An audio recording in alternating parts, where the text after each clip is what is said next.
Bueno, muchas gracias por la invitación en este magnífico programa que será presentado en la próxima reunión nacional de otorrinolaringología de México en Guadalajara. Bueno, el tema es disfonía espasmódica y yo le he agregado la evolución de la historia en su diagnóstico y varias controversias en su tratamiento. Aquí algunas de mis créditos en cierta forma, pero bueno, al fin y al cabo de lo último, podemos hablar de que fui presidente de la Asociación Latinoamericana de Laringología y Fonocirugía y ahora soy miembro ejecutivo de la Federación Internacional de la Sociedad de Laringología Mundial, que es la IFOS o la IFOS. Bien, como introducción vale la pena decir que hay gran cantidad de información en la literatura universal, pero también de las redes sociales han aparecido últimamente mucha información que a veces está errónea, están confundiendo algunos padecimientos y es por eso que me ha llamado la atención hacer esta presentación este día. Eh, Definitivamente, como ha habido controversias en el tratamiento, etcétera, etcétera, pues han aparecido técnicas muy novedosas que los voy a poner a consideración en esta presentación. Asimismo, una cosa importante es estas complicaciones en las cuales la gente que hace este tratamiento no tiene buenas respuestas y vamos a ver por qué ha sido todo esto. Vale la pena mencionar que tres organizaciones de las que por lo menos nosotros tenemos conocimiento se han dedicado lógicamente a la información y a conjuntar, eh, pues en cierta forma, las experiencias de varios lugares, como en España, está la Asociación Española de Disfonía Espasmódica, y quizá la más conocida por todos los otorrinolaringólogos y más los laringólogos es la Disfonía Internacional, que realiza comunicaciones muy frecuentes a través de programas y a través de YouTube. Y nosotros no nos queremos estar un poquito atrás, de tal manera que dentro de la Fundación Mexicana de la Voz, pues hicimos la organización de la AMD, o sea, la Asociación Mexicana del Estudio de la Disfonía Espasmódica. Bueno, ya entrando en materia, podemos hablar la definición de disfonía espasmódica. La llamamos espasmódica y no espástica como en el pasado, ya que no es una alteración que afecte las vías piramidal y extrapiramidal. Recordando que es una distonía focal, está afectado prácticamente a lo que es la voz, a las cuerdas vocales. La voz se oye estrangulada, es una voz bastante discapacitante y que lógicamente va a afectar muchísimo la calidad de vida de muchas personas. Es importante saber que la disfonía espasmódica, es conocida desde hace muchísimos años. El doctor Ludwig Traube en 1871 lo consideró un padecimiento psiquiátrico, lo llamó una distonía nerviosa y usó el término espástico como interpretando una rigidez muscular. Pero más tarde, Aronson en el 68, en 1968, lo describe como aductor y abductor y cambia el término de espasmo por no tener rigidez muscular, más bien un movimiento de estrangulamiento. Y más tarde, en 1981, identifica el tremor esencial. Bueno, ¿cuáles son las causas principales? Se ha mencionado mucho el estrés, por eso lo consideran un padecimiento inclusive psiquiátrico, pero la realidad de las cosas, los conocimientos modernos, es que hay una alteración neurológica en el ganglio basal. Algunos han mencionado que los pacientes pueden tener algún trauma craneano, que aisladamente nosotros lo hemos encontrado en algún paciente, pero también se ha generalizado un tanto el origen genético, porque se han encontrado familias que han tenido este problema. ¿Cuántos tipos de disfonía espasmódica existen? Bueno, el principal es el aductor, que las cuerdas vocales van a tener un cierre fuerte de estrangulamiento. Y eso corresponde más o menos al 90%, Y luego hay otro en que hay una aducción de las cuerdas vocales, pero es en menor cuantía, un 10%, y hay algunos que mencionan pues la combinación de aducción y abducción en un porcentaje mínimo, y con mayor porcentaje son pacientes que combinan el espasmo vocal con el tremor vocal. Les voy a presentar algún ejemplo. Y hay muchos atípicos que realmente sí son muy confusos. ¿Cuál es el diagnóstico diferencial que quiero yo hacer hincapié? El temblor vocal, el síndrome de tensión muscular, que es muy generalizado, la disfonía conversiva, que puede venir por estrés, y también la enfermedad de Parkinson, entre otras. Aquí para muestra, les voy a presentar aquí a esta paciente de 26 años, donde se escucha su voz. Hoy el sol empezó una fría mañana, el viento Muy empezó a soplar sobre un pequeño pueblo causando estrangulada, muy discapacitante. Y les voy a presentar este caso ya que lo grabé hace muchos años, por ahí en el 2002, que es de los pocos casos de disfonía abductora. Hay un año de Mahua An. Es una voz muy aspirada, también muy discapacitante. Y el temblor vocal, oigan ustedes a la voz. Una fría mañana, el viento empezó a soplar sobre un pequeño pueblo, causando destrozos. ¡Qué fuerte! Y aquí les voy a presentar el video, una videoendoscopía. Vean ustedes este temblor rítmico que tiene esta paciente, Y fuerte. que muchas veces Y fuerte. puede acompañar a la disfonía espasmódica.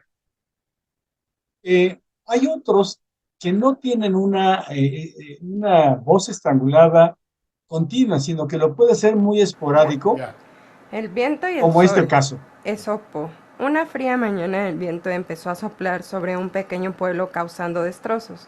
¡Qué fuerte soy! Se jactaba el viento. Una nubecita que lo observaba le dijo: ¿Tú te crees muy... Tú te crees, es momentáneo el espasmo. Y vamos a ver la endoscopía, que es una endoscopía prácticamente normal, de tal manera que muchas veces se puede asociar a situaciones de tipo estresante, pero hay que tener pues, el diagnóstico diferencial con el verdadero disfonía espasmódica. Y hay otro, como yo les mencionaba anteriormente, una disfonía conversiva. Esa es una chica de 18 años con 3 meses de una afonía. Vamos a ver. Simple y sencillamente algunos pujidos con intentos de emisión vocal, pero que son prácticamente afónicas. Si ustedes le dicen que haga el ejercicio de tos, va a poder toser. Entonces hay una aducción realmente efectiva. Está tosiendo. Vean ustedes que sí hay una aducción. Y finalmente, lo que hacemos nosotros es unos ejercicios de masaje laringio. Mañana, el viento comenzó a soplar sobre un pequeño pueblo causando destrozos. ¡Qué fuerte soy! Se jactaba el viento. Una nubecita que los observaba le dijo: Esta paciente, de un momento a otro, después del masaje laringio, empezó a tener fonación y realmente, como dicen, pues prácticamente la familia dice, es un milagro. Si tenía 3 meses que no se componía, con el masaje relajante que nosotros hacemos, empieza a tener una fonación, una voz totalmente normal. Ahora voy a presentarles a ustedes las experiencias del año 88 al 2003 actual. Entonces, ¿cómo debemos estudiarlo? Pues la historia clínica es fundamental, hay un índice de discapacidad vocal, la fibroscopía flexible es preferible, ya que no estamos jalando la lengua cuando hacemos telescopía, por ejemplo, que hace que aumente la tensión. De todas maneras, la fibroscopía flexible transnasal es la ideal para poder hacer este tipo de estudios. Y nosotros complementamos también con un estudio acústico que vamos a ver los resultados ahorita. Por supuesto, en toda la clínica de la voz, el Voice Handicap Index, o el índice de discapacidad vocal, estos cuestionarios que estudian la sección fisiológica, la anatómica y la cognitiva, son importantes como parte complementaria del estudio. Y obviamente vamos a observar las características del cierre glotal, como hemos visto en los videos anteriores, y siempre sencillamente es para ver el comportamiento laríngeo, que realmente tienen una aducción muy apretada, que, como yo les repito, es mejor visto por fibroscopía flexible, para no aumentar la tensión muscular al traccionar la lengua. Y aquí un estudio acústico interesante, vean ustedes aquí, este es un espectrograma, la cual vemos en un momento que hay suspensiones de la emisión vocal, precisamente porque tiene estos espasmos donde hay un silencio vocal. Y si hacemos un estudio multidimensional de algunas características de la voz, vamos a ver totalmente señales rojas que nos señalan sobre todo que hay alteraciones en la frecuencia y la amplitud muy, muy importantes. Entonces, el acústico es una parte complementaria. Nosotros ahora, en los últimos años, hemos estado haciendo también el video de alta velocidad como complemento visual, y estamos viendo aquí este comportamiento que hay una voz apretada, hay un cierre glótico intenso, que ya visto con la videoquimografía a partir de este estudio, vamos a ver aquí el tercio anterior, el tercio medio y el tercio posterior, pero aquí en el medio vemos realmente que no hay unos espacios. Esto implica que hay una fonación muy, muy exagerada en todo el trayecto de la emisión vocal. Bien, vamos a seguir. Ahora, ¿qué hacemos de tratamiento? ¿Qué es lo actual en cierta forma? Obviamente, mencionamos a la terapia vocal, a la sección del nervio recurrente que lo hizo Dido, ya lo vamos a ver al ratito, la operación de Berke, que es una denervación selectiva.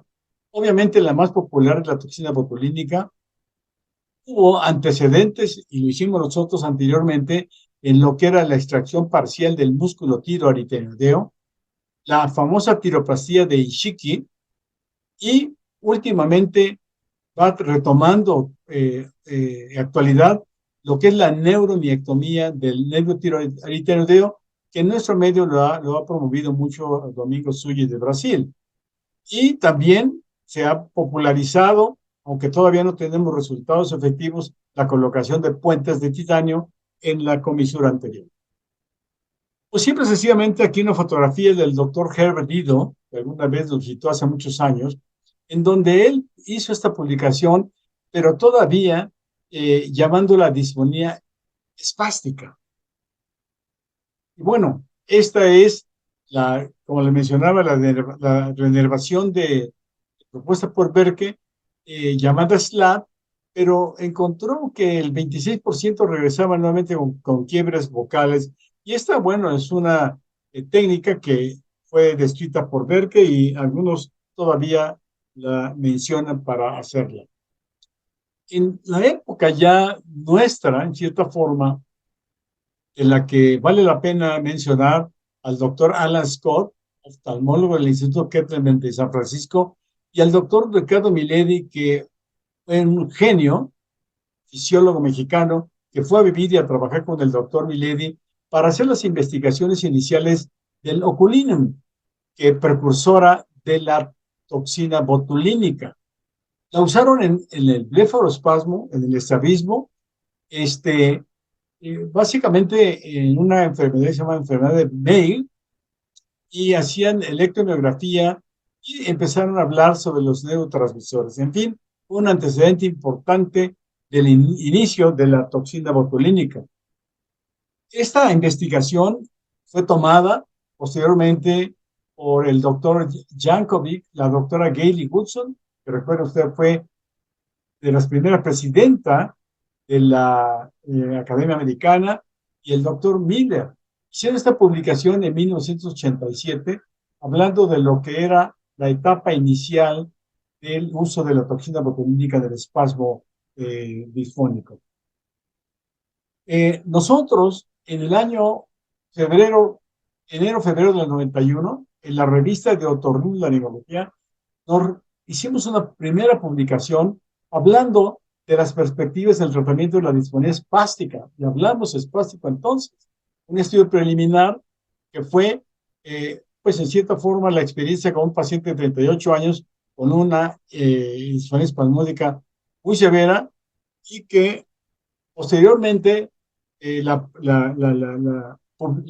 publicamos, pero ya había sido presentada en el Congreso Panamericano en el año 90 en Buenos Aires, y posteriormente en el año 97 lo llevamos al Simposio Internacional de los cuidados del profesional de la voz y la microcirugía en Atenas, Grecia, para mostrar nuestra experiencia mexicana.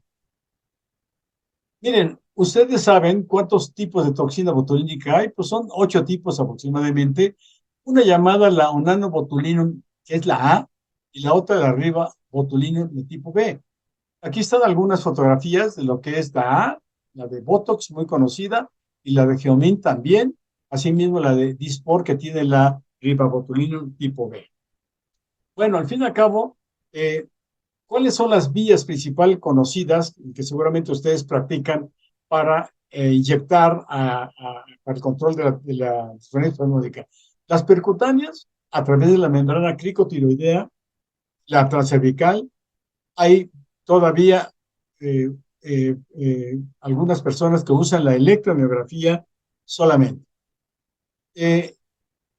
Realmente, como yo les digo a la gente que se inicia, que lo hagan primero con anestesia general, para que tengan una precisión del sitio para poder inyectar, y así van a tener buenos resultados, van a estar contentos, van a estar satisfechos, tanto el médico como el paciente.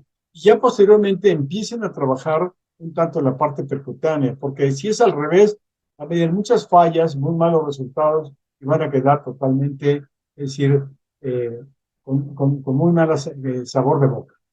Aquí una fotografía recordando lo que hicimos en el pasado, una incisión, una apertura del epitelio, y aquí una extracción parcial del músculo tiroideneo, que solamente así no nos funcionó.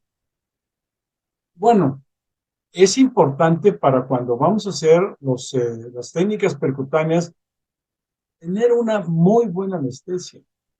Esto es muy importante. ¿Cuáles son las sustancias? ¿Cuáles son los anestésicos? ¿Cuál es la dosis adecuada? ¿Cuál es la correcta aplicación? ¿Cuáles son los efectos indeseables? Es muy importante tener paciencia con la finalidad de poder tener los mejores resultados por vía percutánea. Aquí una fotografía, vean ustedes, a través de la membrana cricotiroidea, está saliendo la aguja aquí para poder inyectar una de las cuerdas vocales. Aquí la tiroplastía de relajación, la que se pone este fragmento de titanio en la comisura anterior para que las cuerdas vocales no tengan una adducción, y obviamente se controle el espasmo. Nada más que no hay una generalización de toda esta tecnología aún. La que hemos visto desde hace algún tiempo, en cierta forma, ha sido la neurectomía del nervio tiroideneo, que ha sido promovida últimamente mucho más por Domingo Sulle, como yo les repito. Nosotros hemos empezado ya a hacer desde hace algún tiempo, y hemos tenido algunos resultados malos y otros resultados que estamos viendo que pueden generalizar en un momento dado el hecho de no tener que estar inyectando continuamente a un paciente. Inicialmente nosotros lo hicimos unilateral, pero por recomendación de Suji ya lo hicimos en forma bilateral, y hemos dado algunas características que nos ha enseñado para hacer la profundización de lo que es la neurectomía y posteriormente la cauterización del nervio tiroideneo. Entonces creo yo que estamos en espera de buenos resultados. Básicamente, tratar de controlar el mayor tiempo posible el control del espasmo, aunque sabemos todo lo que puede corresponder a lo que es la reinervación, por lo cual muchas de las técnicas, de cierta forma, anteriores no dieron buen resultado.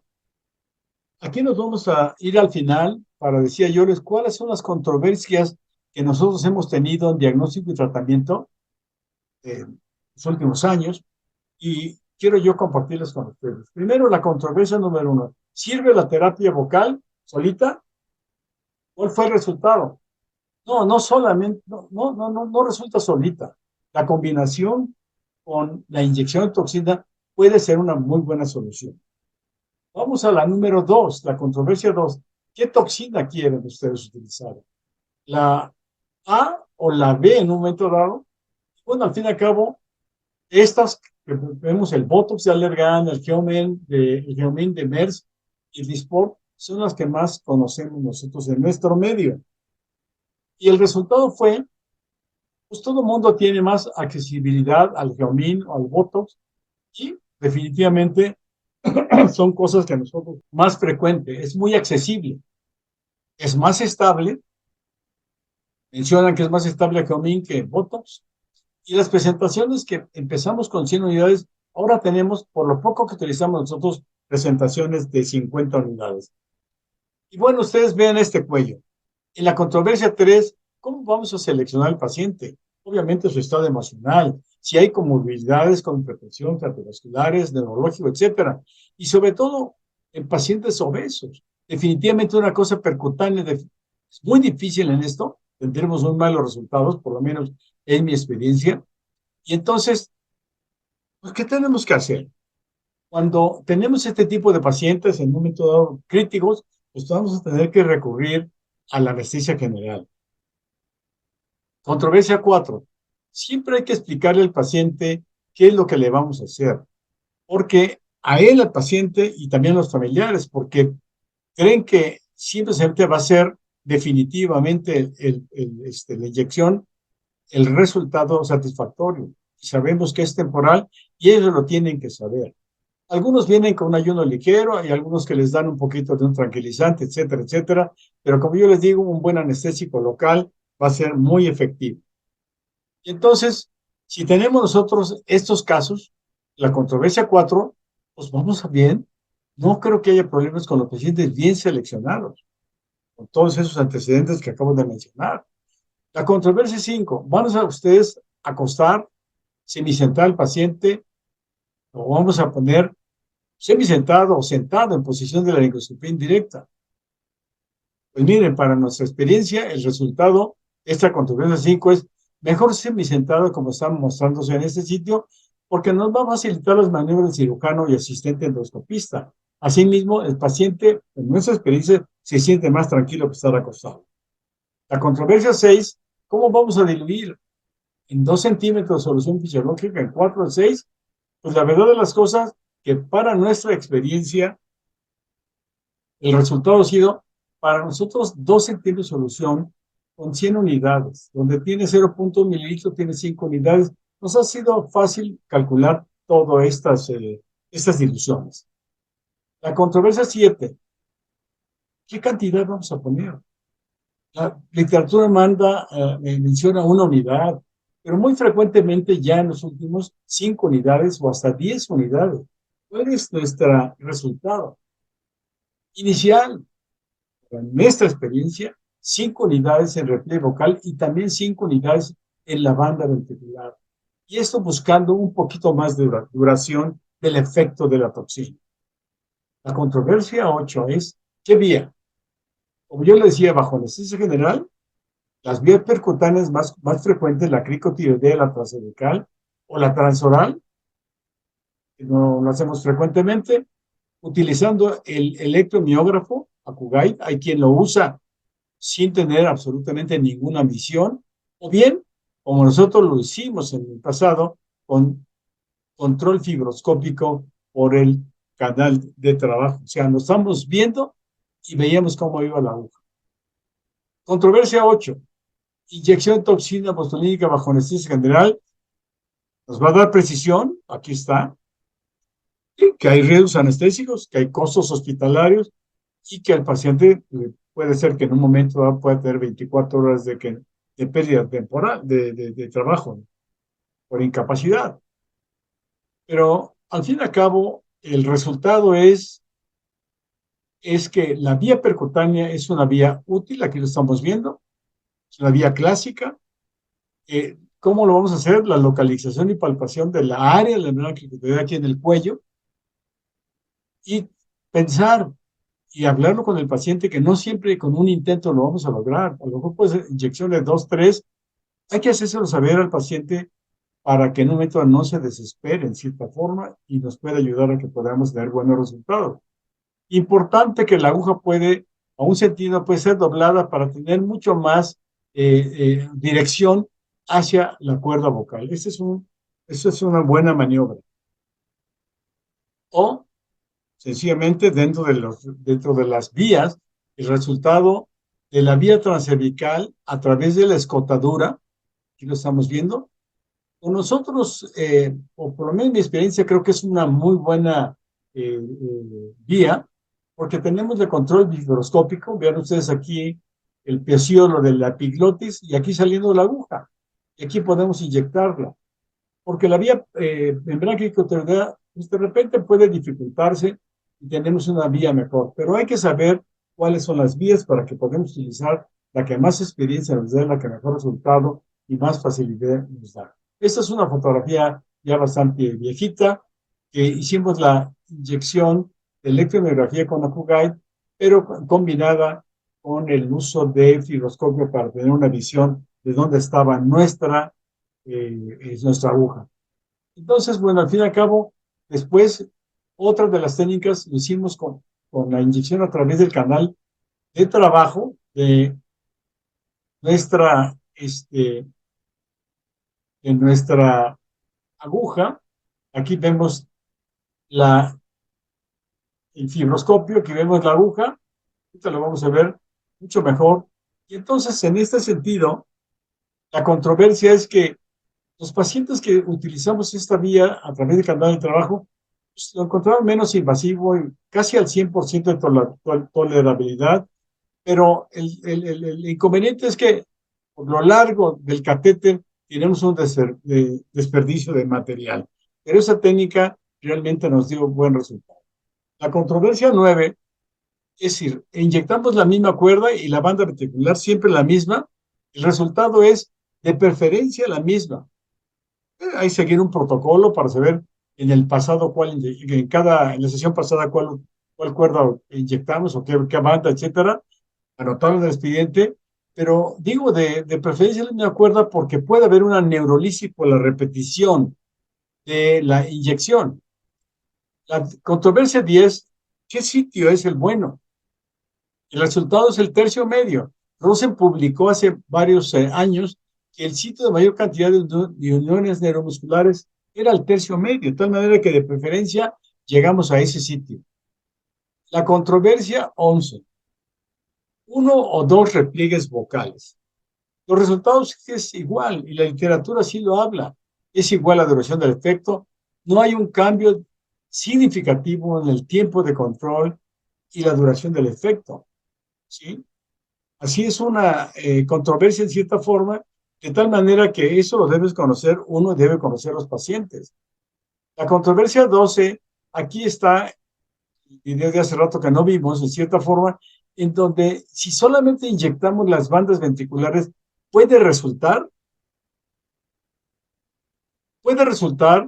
porque disminuye en un momento de la compensación de bandas ventriculares. Quizás no sea un resultado óptimo, pero sí funciona. La controversia 13, ¿cuánto va a durar el efecto de la toxina?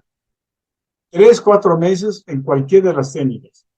Obviamente va a depender de la actividad profesional. Si un paciente pues, realmente es comentarista, un paciente que tiende a dar conferencias, etcétera, etcétera, pues en cierta forma va a pedir que más seguido lo podamos inyectar. Entonces, el resultado de esta controversia 13 es el mismo resultado, ya sea con 5 o 10 unidades, incluso haber inyectado las bandas. Entonces, vamos a ver, repito, ¿cuál es la controversia 14? ¿Qué tan frecuente debemos inyectar? Yo pongo aquí que cada vez que el paciente lo solicite, por la experiencia de esos pacientes que son comentaristas o son conferenciantes, dice, aunque esté yo ronco, pero que no tenga espasmo. Entonces, hemos inyectado inclusive a la vuelta de 2 meses de haberlos inyectado.